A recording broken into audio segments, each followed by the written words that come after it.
Alright, welcome everyone. We're Semblance of Sanity. I'm Caleb. I'm Jacob. And we're here for Psychopaths, episode 14. What's this episode called? It is called Sweet Poison. Sweet Poison? Yeah. Okay. So it's the poison that brings you delight. I'm not sure. This kind of sounds like an episodic episode. Mm-hmm. A bit. Probably. Sweet poison could be referring to a drug, essentially. Sure. That sounds like some kind of drug aspect where something will kill you, but it will give you that sweet experience. Or maybe it's like a way for people to like experience things without their psychopaths going up, you know? But it can be deadly or something like that. Oh, interesting. I think it would be cool for them to find out some ways that they could track Makishima.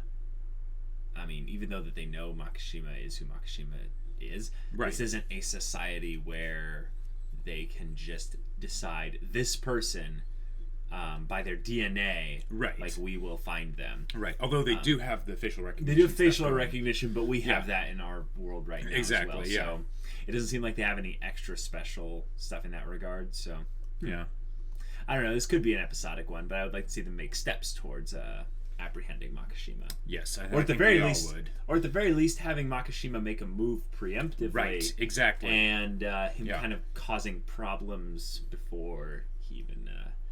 Right. Is on have him be driving it instead of the police. Yeah.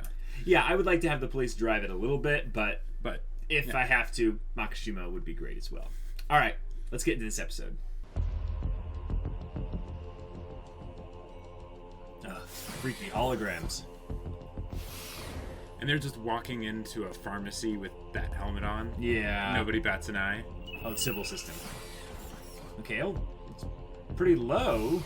That's very low. It looks like someone from Destiny. Yeah. Hi, can we help you? The helmet especially. I need you to give me the medicine written on this paper. My ghost can't get it for me. Exactly. Sorry, we can't give this to you.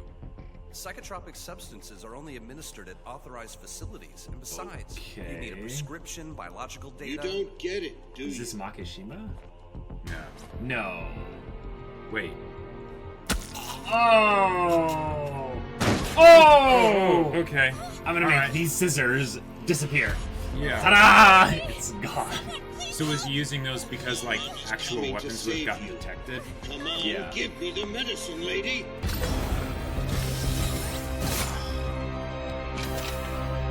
Has he taken hostages and that's why they're all here? Weapons or... Oh, yeah. Yeah.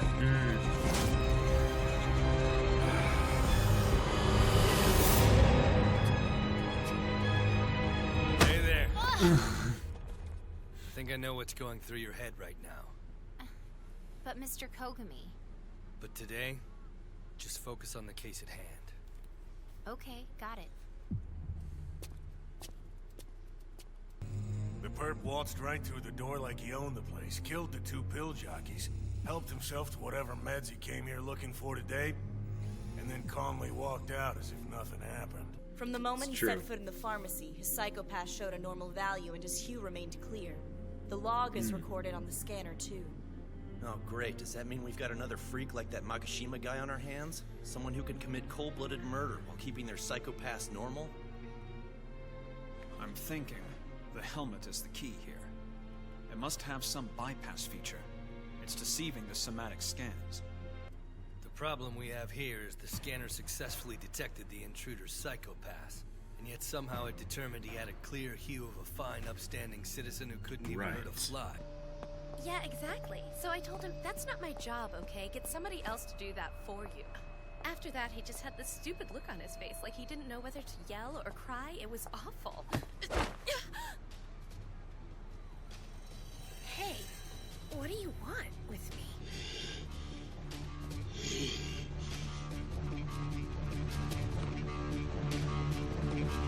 Oh my gosh!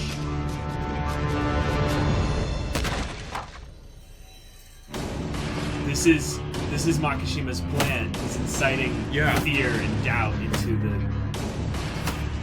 Oh my gosh. What is everyone doing? What the? I detect that you are experiencing high level of stress. It is recommended that you seek help immediately. immediately from a What? mental health facility. Are you distressed? The Ministry of Welfare's Urban Service helps everyone. Oh my gosh! Has someone been injured or suddenly Well, become those, ill? all the people there, their psychopaths are gonna go way up. Please be advised that you'll be Why are they not freaking out about this? That right there is some phenomenal stuff. What is it? An elevated area stress level warning's been issued in the Setagaya ward. Shelving that for now. There's a rather disturbing video that's just been uploaded on the net. Here, look. What the hell? Oh What is my going on here? gosh. It's begun. This is just... What's happening? Makishima is behind this crime. Yep. I'd bet anything on it. Do you think it's the same perpetrator from the pharmacy attack? Yeah. Well, I'd say it's more than likely. He's getting more brazen, though. Doing it in front of all these people. And how could they just stand there? The witness Yeah. testimonies all sound pretty much the same. They say they couldn't understand what they were seeing. I don't think we can judge them. Someone getting killed right in front of you? You can't imagine it. The idea wouldn't Jeez. cross your mind. Oh. Every one of these people had gone through their lives without ever considering it. We all grew up believing this wasn't possible.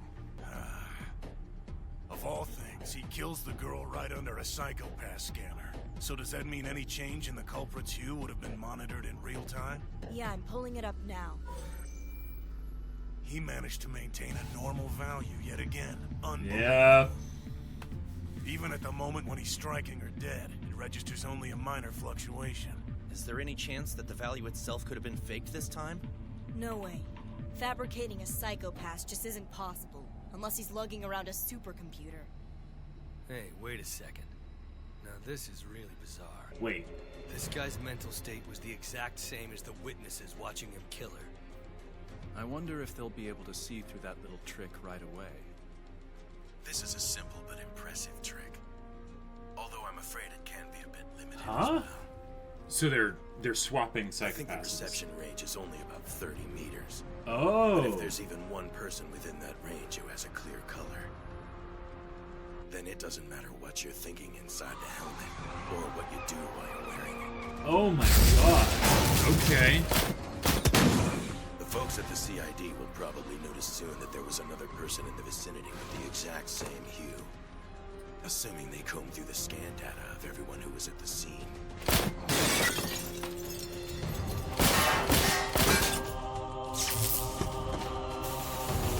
Oh crap.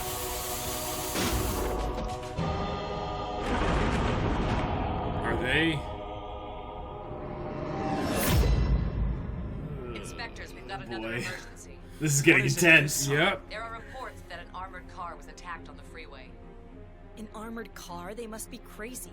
Hey, so these guys are armed with real weapons, huh? Which means that if this thing doesn't work on them, we're gonna be totally outmatched and defenseless, isn't that right, Yep. Dino? Yeah. Just focus on what needs to be done Yep. here. Now let's go. The suspect's able to 'Cause copy he's the an inspector. psychopaths of a nearby Right. person. The helmet itself is doing a somatic scan of the people around him. I see. So if we can get him somewhere with no people in the scanning range... That helmet will be useful. An enforcer would Yep. be able to stop him. Right. But only an enforcer. Sure. There's a storage building 4 blocks up. It's fully automated, so nobody's inside. We'll chase him into it. Send any drones in the area. Yeah, drones Yeah, are very we got it. effective. Sure. You heard the plan, right, Pops? Go circle around and cut him off. Copy. As for you, Inspector, don't get too close to Ito.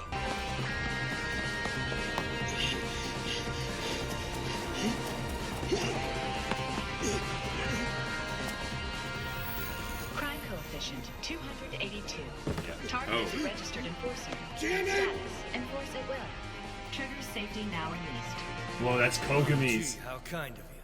Oh wow. Kogami's psychopath is insanely 280? high.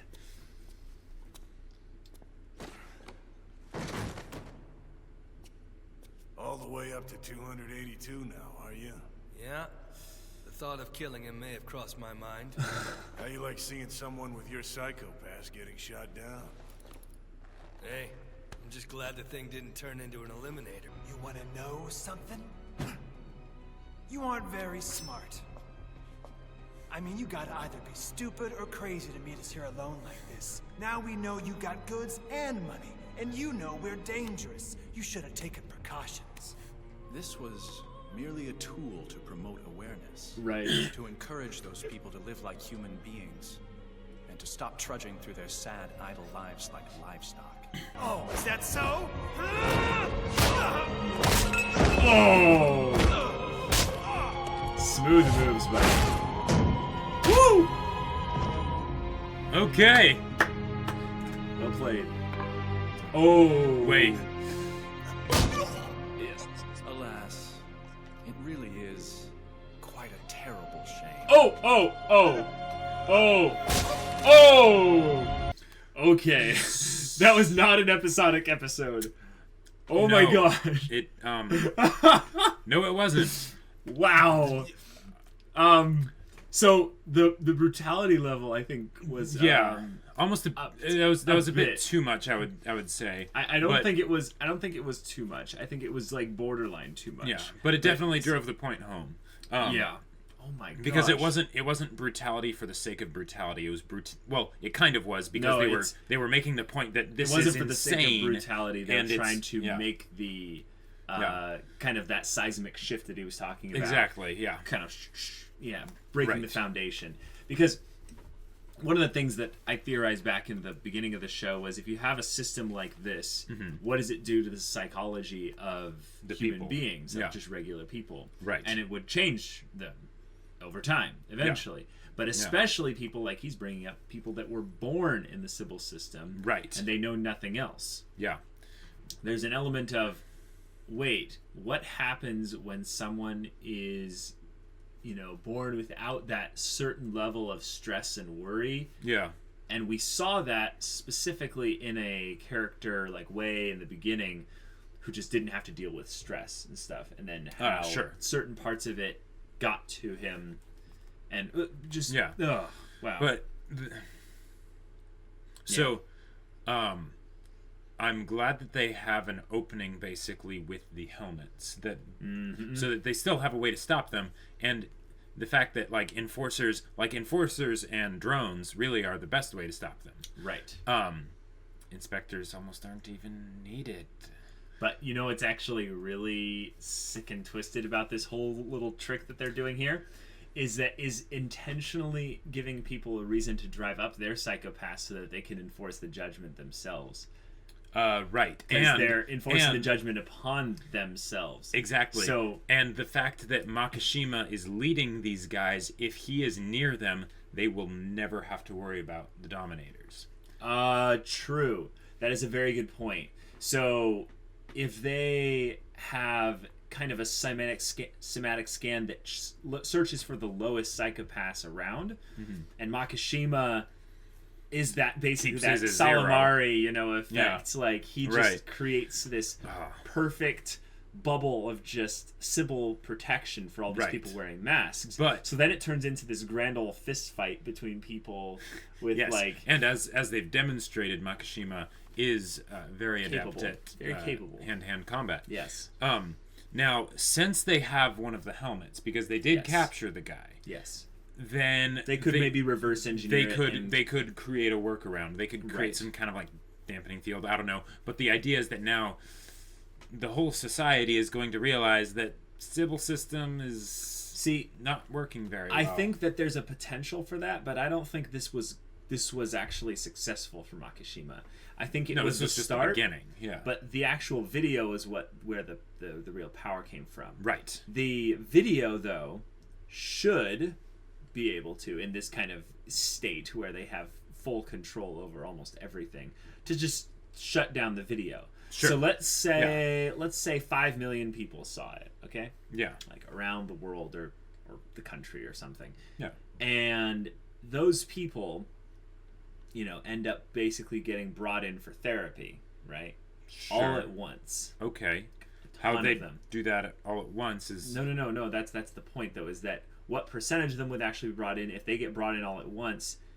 Would there be a kind of a cleanup effect that would happen relatively quickly? Right. Or is Makishima basically saying, all right, it works, now let's do the big thing. And this big thing is going to actually shake it, and this was his basically thing of saying, you 4 guys were tools in order to make the big thing possible. Yes. It's kind of like the V for Vendetta effect, where he goes around and gives everyone exactly that. Yeah. He goes around and gives everyone the masks, so that they can essentially all be him. Right. And this is effectively what Makishima is doing. Yeah, like straight up. Now, okay, so Kogami's Psychopass is 280. Yeah. That's not even foreshadowing. Like, that's just pretty much that's saying... Death flag, yeah. That is a death flag by Dominator. Right. Like, yeah, there's no way around that. Well, no, there is a way around that, in that because he's an enforcer, he's legally allowed to have his Psychopass be in dangerous areas. But I think they did make a point of mentioning that if his Psychopass goes above 300, even as an enforcer, he's going to get sent to that facility. Oh, sure. Maybe I'm wrong. But I don't think they gave a specific number. Sure. Now, I think the main point was that enforcers can get sent to the correctional facility for letting their Psychopass go out of control. But I think when it comes to enforcement, it's almost always the Dominator's priority to stun them rather than destroy them, because they're a valuable asset. Okay, sure. Even if their Psychopass goes up really high, because we've seen other people with lower Psychopass scores than 282 get killed. That's true. So I wanted to call out the inconsistency there as actually being consistent within the logistics of the MWPSB being valuable to the Sibyl system, even if their Psychopass score is really high. I think it was in like the first episode, the girl, there was the point when like she was going to be killed, and her Psychopass, I don't think it was at 280. Right. Do you want to bring up a really interesting social commentary about what that means? Is that the Sibyl system is choosing enforcers' value over people that are actual criminals but not within the enforcer division? Is that Sibyl is basically deeming those with a lower Psychopass score than enforcer to be not worth the resources necessary to save them. Right, because even though those people could be turned into enforcers. So maybe there's some sort of track record thing that they weigh into that of like, oh, okay, Kogami's Psychopass might be kind of high, but he has aptitude in specific areas and stuff. Right. Which is effectively calling the population for more effective human beings. Yeah. And that's disgusting on every single level. Just a bit. But that brings up the question again, is that just doesn't seem logical from an AI perspective. Right. Because they keep bringing up more and more inconsistencies with the Sibyl system. Especially when they keep saying that the Sibyl system is supposed to be the perfect system. Right, which means it's obviously not. We knew that. But I'm moving more towards the Sibyl system is actually like way less perfect than it's being led on to be, and there's actual conditions being put in place that are of the AI nature to keep the Sibyl system in check. Right. So I'm going to go so far as to theorize that the Sibyl system is actually not some AI. Like, it's not some perfect, all-powerful computer. Okay. It's something else. It was designed by people, so there's but that's my point, is that there's that human element that's still in there, and it's making mistakes. Okay. Like, it's making actual mistakes. And I think that's I like that idea, but then there's the question of why wouldn't that have been found out and or changed by now already? No, I think it's just been making small micro improvements over time. Sure. Just like any other human being growing and learning and stuff. Yeah, I could see that.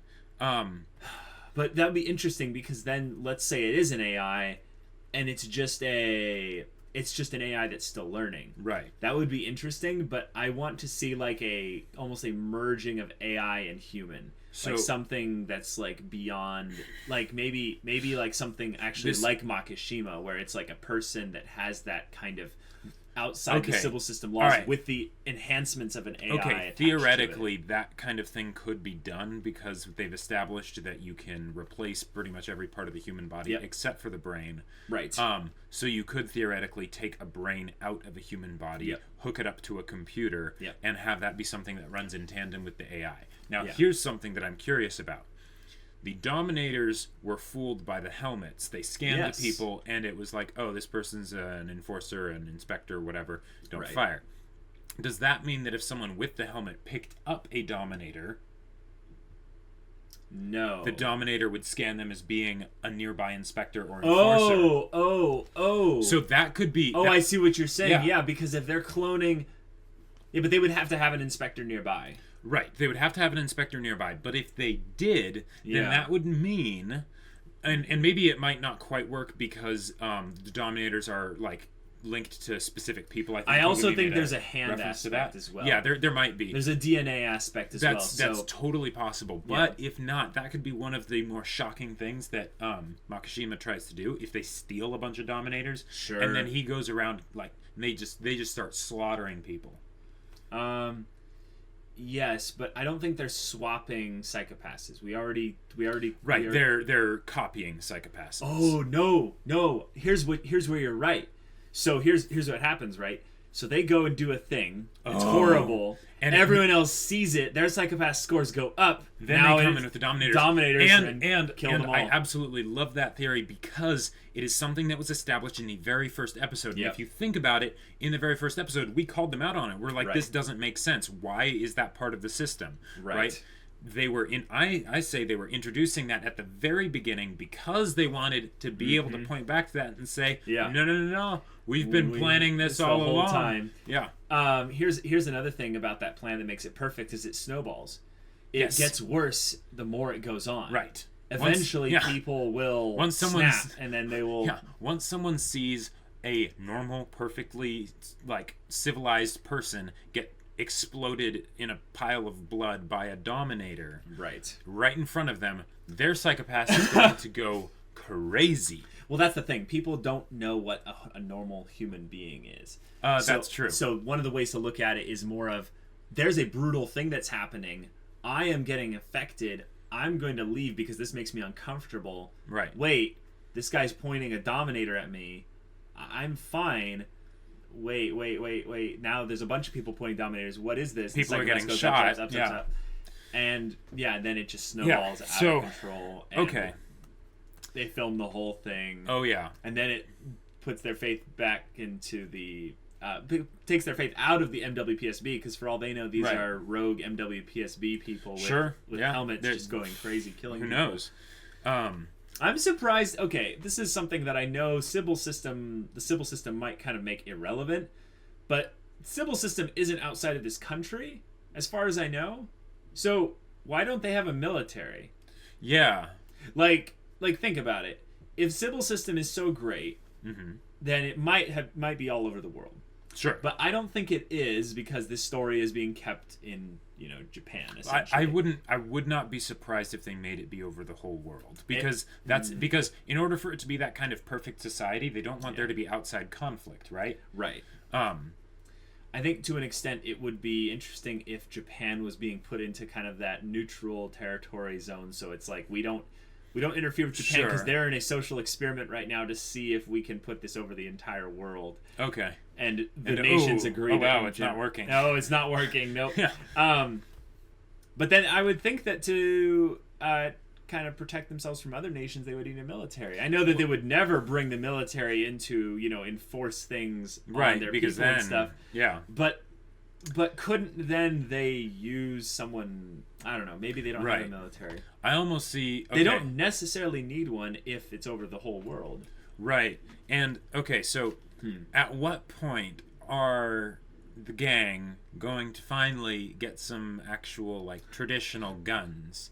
I have a very nagging feeling that because of how the opening has been going, this season is going to end with someone pointing a gun at someone, and it's not going to be a happy ending. Yeah, I get the feeling though that the worst character deaths are going to actually happen at the other end of a Dominator. Oh, that would be sad. I don't think that's going to happen. I think we need to get at least one character death from a Dominator. Well, I think we'll get non-named character deaths. No, but an actual named character death. So I would love to see that. So in a sick, twisted way. Okay, so let's say they figure out a way to give people really nasty psychopaths instead of just cloning low ones. Or they just manage to be able to raise people's psychopaths in an area or something like that. Or they're able to use a Dominator and then they're like, oh, hey, Kogami's pretty high up there. Well, that's the thing, is that Kogami got the death flags. Yeah. This episode. Everyone's been getting death flags, it seems. Yeah, I feel like Kogami has one of the lowest chances of dying because of how the first episode showed him at the end with Makishima at the right. tower. So at the very least, he has to survive until the very end. But I have the nagging feeling now that this is that point where Masaoka... Yeah. Yep. Yeah. And I really am going to be sad when it happens, but I It's can gonna totally suck. feel it coming. Like, it's going to happen soon. And I'm going to hate it, but... It's going to be awful. Yeah. This show, man. It's... Oh my gosh. Like, so, Makishima, yeah, he's bringing about this whole, chaos thing. Right. Does he want to die? Or does he want to live in this new world? I feel like I'm reaching too far ahead. Okay, but you might be reaching too far ahead. But But I feel like I we see can what you're start to see the elements of him being on a mission. And right. This is the type of character to where he could do the V for Vendetta thing where he, blows himself up, essentially. Right. Where he wins no matter what, whether or not he lives or he dies. But dying to an extent might even give him more power in shaping society the way it wants to. I could... Okay. Now, I think, if we needed to, encapsulate Makishima's essence in one scene, it would be that scene where he's walking in the crowd and he looks up and the camera just zooms up. Yeah. Yeah, that was perfect. That scene we called was, that out that scene big was time. just amazing, and I would say here's a way that I could see Makishima basically wanting to die or being okay with dying or something like that. Is that he almost sees himself as this martyr that's going to make his mark before he goes, because he shouldn't exist in this world. Like he's not meant for this world. He's part of some other world, Right. Well, he knows what the other world looks like based on the reading that he's been doing. Yeah. And one of the cool things that I like every time they bring up the books that he's been reading is these are real books, guys. Right. Every single one. So you can go and actually read these books. So it's maybe a little bit of a subtle reminder to the audience that, we're woefully uneducated in terms of philosophy, of, really, really fascinating people out there. And it's interesting that they bring this whole thing up again and again, because I just feel like one of the most powerful things about philosophers is that when they die, they're immortalized. It's kind of like a musician. Yeah. It's like no one probably cared too much about, someone like, one of the Greek philosophers like Aristotle or Socrates. I mean, they did. Right. Yes.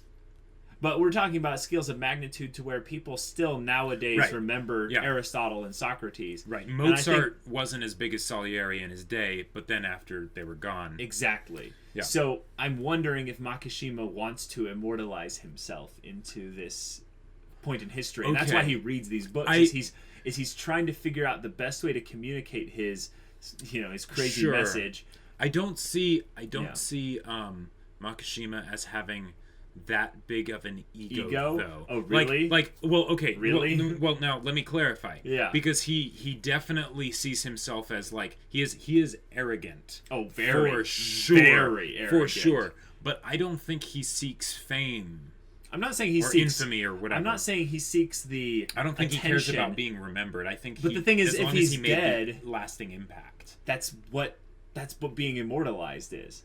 Yeah, but the thing is, it's not. He that doesn't care about him being immortalized. He cares about his message being immortalized. Yes, he cares about his message being immortalized. But he is his message, Jacob. Yeah, but he doesn't see the difference in his head. Sure, but because that's why he has no ego. Is that he is not himself? He is his message. Yes. Okay. In a way, he's basically acknowledged that wow, I'm in this society. Yeah. And I don't mean anything. Right. So that's okay. I'm going to utilize that anonymity to shake people up. Right. But I would, yes, absolutely. But there even though he maybe sees himself as, his identity is very much tied to his message, I would say that there is a big difference between wanting your message to last forever and wanting the memory of you as a person to last forever. Yes, Jacob. I am obviously not talking about that. I am talking about him with relation to the philosophy in which he has ingrained into himself. Yeah, but I would say that's pretty like straightforward because. But is it? Why would he want to have an impact that dies out? I'm saying he has an end goal that involves him dying.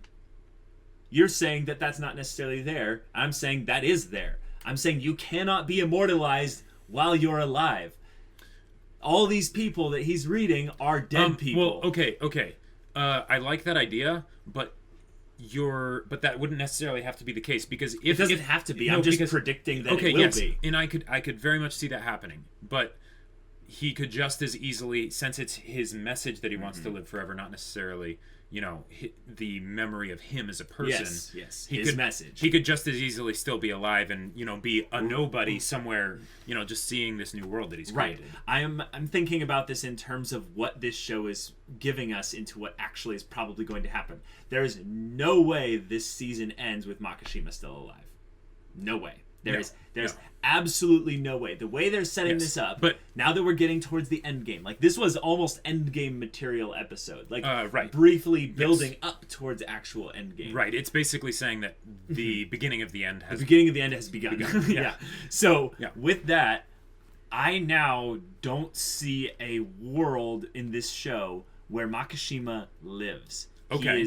He is going to die. Sure. It is the question of what happens after he dies, because I'm assuming the ending of the show is going to be good, Jacob. Yes. And now absolutely. I'm also basing this on, we're not watching season 2, right, at the very least on the channel and stuff. But if season 2 didn't exist, also, he has to have some lasting impact that's not immediately removed by the existence of a second season. Sure. So, what is the lasting impact? He dies. His message is immortalized. It changes society forever, and people deal with it. But they all learn from it, and the system evolves and changes. And it's not completely futile, but he also doesn't succeed. So that's my So I'm just predicting the ending. So because we're now are you saying that you think it's Makishima's plan to die? I think it is I mean, he's totally going to die. No. So here's the difference. Is I think that the season is going to end with a choice. And he's going to give the choice to someone like Akane. Sure. And both choices are bad for the current version of society. Sure. Both will move things in the direction that they need it to go for Makishima's plan to work. Or at least to potentially work. Sure. I think Akane is kind of the anomaly in his plan, just as he's the anomaly in the system. Yeah. Okay. And when Makishima gives her the choice, or even gives Kogami the choice, he will die as a result of whatever the main character protagonists in this situation choose, because he has to die. Sure. And his plan will kind of chain reaction carry out, but not as dramatic to the extent as which he wants it to. But I would say, and while there will probably come a point where his plan will have to change because of the environment and the fact that they're trying to stop him and all that stuff, and he might basically plan for his demise. Yes. I highly doubt that he has been planning his demise from the start. Okay, he's not CC, So, okay, I would say yes, I agree, but we haven't seen any emotion from him yet, and I think that's coming.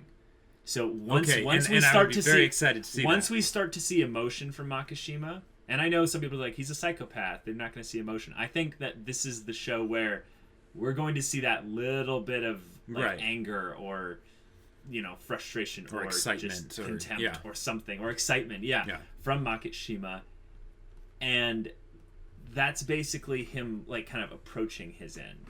Okay. And I think that there of course was a point where the plan changed and evolved for him, over time. But I think that right about now, where we're at in the story right now, the fact that he walked into that group of 4, I think, is kind of the thing of, I can't die yet. It's what I look at that is, I look at that as the insane person that goes, I am going to reach this end goal. Sure. Okay. I cannot die yet. Right. So he does stupid things like letting there be that low chance, because he's obviously very skilled at combat, that he could die just by a bat to the head. Right. But it's also anime rule of cool. But I think that's actually deeper stuff of where he's potentially going, oh, I know where I'm going to die. It's not here. It's up there on the tower doing the thing. And he hasn't predicted it to that detail, but he's going to die on top of the ashes of the society that he despises. Okay. And I think that's... Yeah, I could kind of see that. I that. think that he maybe sees himself as that kind of a savior figure where right. his death will be the rebirth of that kind of thing. Okay. And I just think that he is planning for it. I think that to an extent he is a character that does not care about his future, his ego future.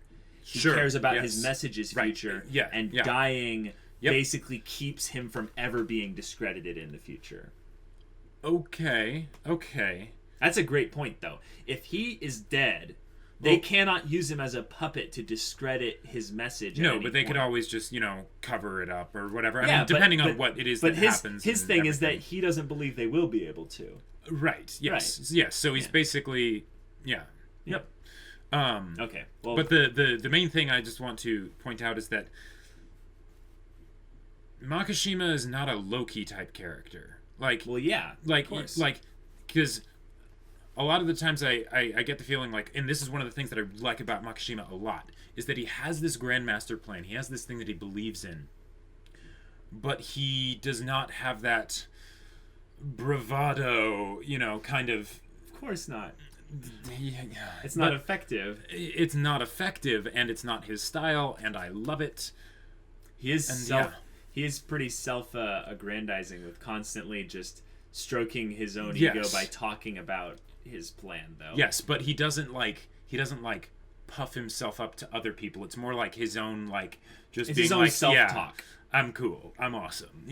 Yeah, it's him sitting there reading the book in front of someone talking about society and how warped it is. Right. It's effectively villain monologuing, but it's done in a way where you don't really see it as that. Right. Yeah. It's more of him just talking to himself. Exactly. He doesn't seem to be talking to anyone. Right, because those times where you see villain monologues and it's very clearly a villain monologue. Yeah, they're usually talking to someone and it's pretty cringy. Yeah. In this case, though, Makishima was talking to someone on the phone. Yes. Was he talking to the thugs? Because I don't think he was. No, I don't know. No, because he said he told this person his whole master plan. So my guess, because I don't think they're going to introduce a new character that they haven't at least hinted at before. So I think it's going to be the person with the robot eyes, or okay. Oh no, we both thought of it, didn't we? Genoza's boss. Oh crap. So, oh my gosh. Oh, whoa. No. And she even said to Genoza, Bring him in alive. No, but not just that. No. The worst part is, we found someone else like Makishima, and we hid him away, and we are studying him. Yeah. Or whatever that was. No, that was I think that was Toma, the guy that had the case for. But they, that's probably how Makishima ended up developing the helmets. I could totally see it. Wait, but that's totally counter to her entire goal, so she was either just lying, which I think is pretty boring. Yeah. Or there's something else involved here with these criminally asymptomatic people. Right. That's where I think the key is that we were introduced to a new criminally asymptomatic person in backstory, kind of reflecting stuff with Genoza's boss. Makishima is a criminally asymptomatic person. Mm-hmm. What if I was right about the whole government experiment thing with the criminally asymptomatic? Because it ties directly to her. She was the one that maybe, was in part of the whole study thing. How old is the Sibyl system? Well, it's not older than Masaoka, because he was already a cop when it got instigated. Yeah. So... Yeah, you know what I'm actually thinking is really, really odd here. This would be crazy. But one of the theories I had way in the beginning was that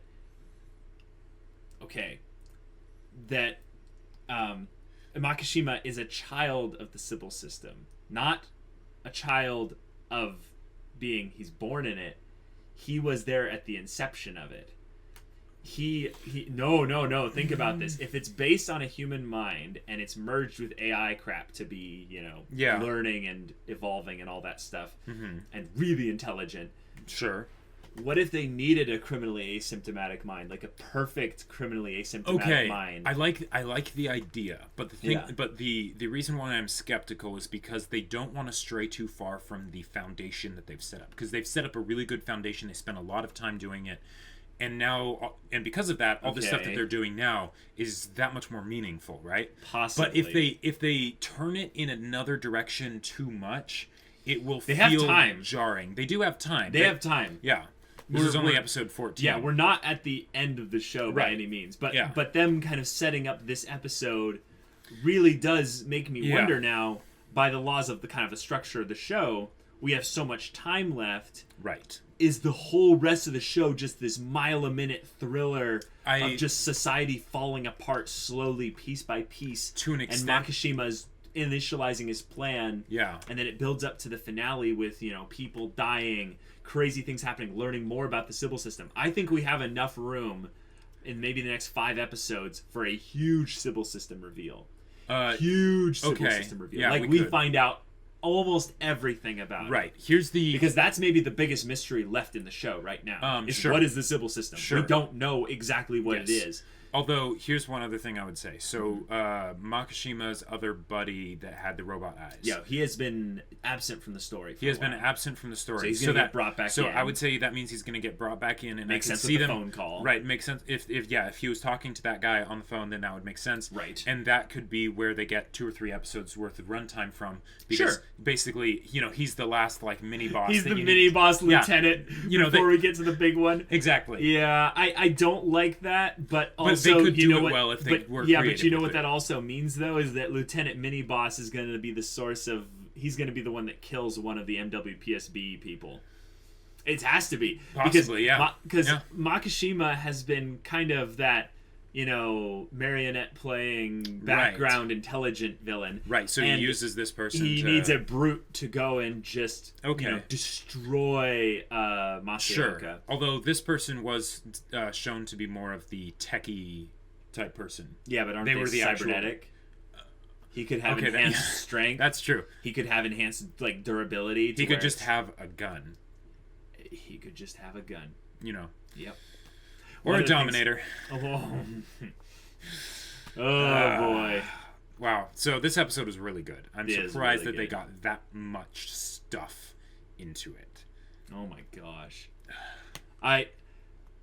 It kind of worries me for the pacing of the show, though. They have to execute the next bit really, really well in order to keep up this pace. Because I feel like we had a wonky little pace episode with the Mizuka little backstory thing. And I think it wasn't horrible, but it was wonky pacing. Right. It was very different from... Because if you think about this episode and the 3 before it, it was the one that stood out the most because the other 3, it was this one, the one where they actually talk about the criminally asymptomatic people and all that, and Masaoka knows his dad and everything. And then the one before that, which...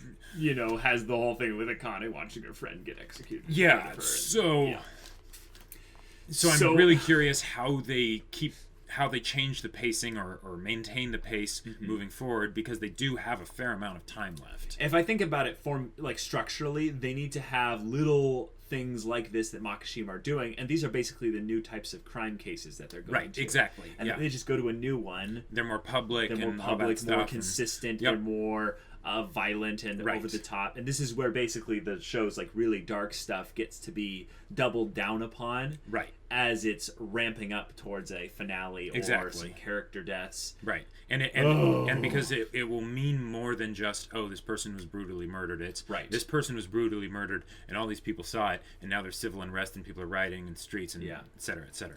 And maybe even MWPSB doesn't have time to stop and really realize what's going on and remember the fallen, essentially. Or they end up needing to basically go into therapy themselves. Well, I was gonna say they end up basically being sicked as riot police, and it's if it's spreading this I think that's the drone's job, though. Sure, but the drones don't have Dominators. They mentioned equipping the drones with Dominators. Yeah. But We're not there yet. But that's another foreshadowing thing to bring up. Yep. I think that by the end of this show, they might have to do that because that's the best way to combat the people with the helmets. Just send in an army of drones. Oh, very good point. Yeah, we mentioned that in this episode that the drones are the only thing that can really stop the people with the helmets. So what if? But couldn't they get each other? Like, how does that work? No, because they need to have at least one person with a clear hue. So if Makishima was there, then they'd be fine. Then it'd be fine. But okay. They still don't have good tech though. So I think everything is relatively good. That's right. But okay. Oh no. So what is it? The idea that Gnoza's boss, I forget her name, is actually working with Makishima. There, you could do the thing where she was actually lying the whole time, and she's, some super bad person, right? You could also do it where her and Makishima's goals are aligned, or she's trying to play Makishima. I think that's it. I could see that happening. Where she's trying to get these helmets generated. That way, they have to equip the drones with Dominators because that's the only way to stop them. And then she has an army of soldiers, completely obedient because they're robots, under her control. Well, Sybyl's control. Sybyl's control, not her. Which can totally be controlled. Yes, absolutely. That's why I think this is actually not some kind of AI overlord story. Because they keep bringing up the aspect of how Sybyl's system is failing. Right. And I think that if this was a omnipresent, perfect AI, there wouldn't be as much of this stuff. There wouldn't be as much of this stuff happening. There would be actually more brutality from things like the drones and things taking matters into their own hands. Right, but it wouldn't be nearly as much of... And I know that you can have an AI that's actually controlled by people. Like, I get that. Right. But I think they're more and more and more leaning towards this thing of that human AI hybrid special intelligence. Do you think we could end up getting something like in the end of Serenity, where you have the two forces like almost going to war, and then in the middle you have the main characters just trying to Yes, I think that before the show is over, there will be just chaos in the streets, like chaos in the streets. I'm very much looking forward to that. To the full degree of anarchy, And to an extent, they might have to sacrifice a city in order to actually stop this whole thing from spreading. Oh boy! That's how bad I think it's gonna get. Before what happens if they just decide, to save the Sibyl system, we're just gonna drop a nuke on this city? No, not drop a nuke, but basically just declare lethal enforcement to everyone within the boundaries of the city. Oh, and that's where the Sibyl system, we'll find out, is not actually so perfect or so civil either. Yeah. It's actually people controlling it. Right. And they can just decide, I'm going to flip a switch and decide